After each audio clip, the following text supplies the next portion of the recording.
আসসালামু আলাইকুম, welcome to mind orbit. তো প্রশ্ন হচ্ছে যে ভাইয়া কিভাবে শুরু করব। আমরা একদমই শেষ মুহূর্তে চলে আসছি।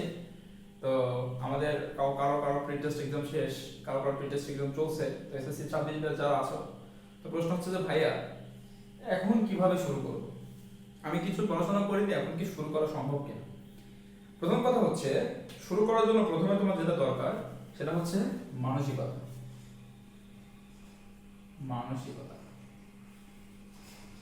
কেন মানসিকতা বলতেছি ভাইয়া? কারণ দেখো, অনেকে আমাকে এই প্রশ্নটা করে যে ভাই আমি শুরু করব বলেই কিন্তু শুরু করা হয় না। তো বিষয়টা হচ্ছে, শুরু করার জন্য তোমাকে প্রথমে মানসিকতা লাগবে। তুমি হতে পারে তুমি হয়তো সায়েন্সে পড়াশোনা করো বা কেউ আর্টস আছো, কমার্স আছো। তো কথা হচ্ছে যে ভাইয়া তোমাদের গ্রুপ সাবজেক্ট প্রথমে শুরু করা লাগবে, বিষয়টা কিন্তু এমন না। আমি পিছায় গেছি এর মানে হচ্ছে আমি সায়েন্সে পড়ি, আমার ফিজিক্স কেমিস্ট্রি ম্যাথ বায়োলজি এগুলোতে আমার দুর্বলতা আছে।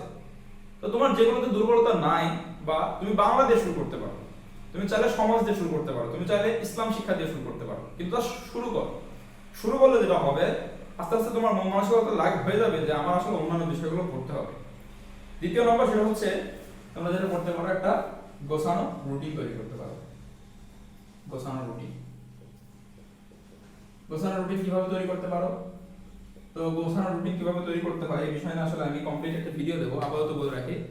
এটা হচ্ছে, তোমরা তোমাদের প্রত্যেকটা বইয়ে, সেটা ফিজিক্স হতে পারে, কেমিস্ট্রি হতে পারে, ম্যাথ হতে পারে, তোমাদের কয়টা অধ্যায় আছে বা কয়টা চ্যাপ্টার আছে, তো সেই চ্যাপ্টারগুলো প্রথমে দেখো যে আমাদের কয়টা চ্যাপ্টার আছে।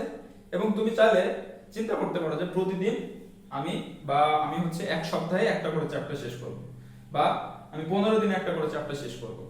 আর বাংলা, ইংলিশ বা তোমার হচ্ছে ইসলাম ইসলাম শিক্ষা অথবা তোমার বাংলাদেশ এবং বিশ্ব পরিচয়, এই সাবজেক্টগুলোতে আমি যেটা করতাম সেটা হচ্ছে, আমি কয়টা পৃষ্ঠা আছে আমার বইয়ে, কয় পৃষ্ঠা আছে আমার সিলেবাসে, কয় পৃষ্ঠা আছে, এই পৃষ্ঠাগুলোকে আমি 1.5 মাসের একটা রুটিনে ভাগ করছিলাম, 45 দিন বা 40 দিনের একটা রুটিনে ভাগ করছিলাম।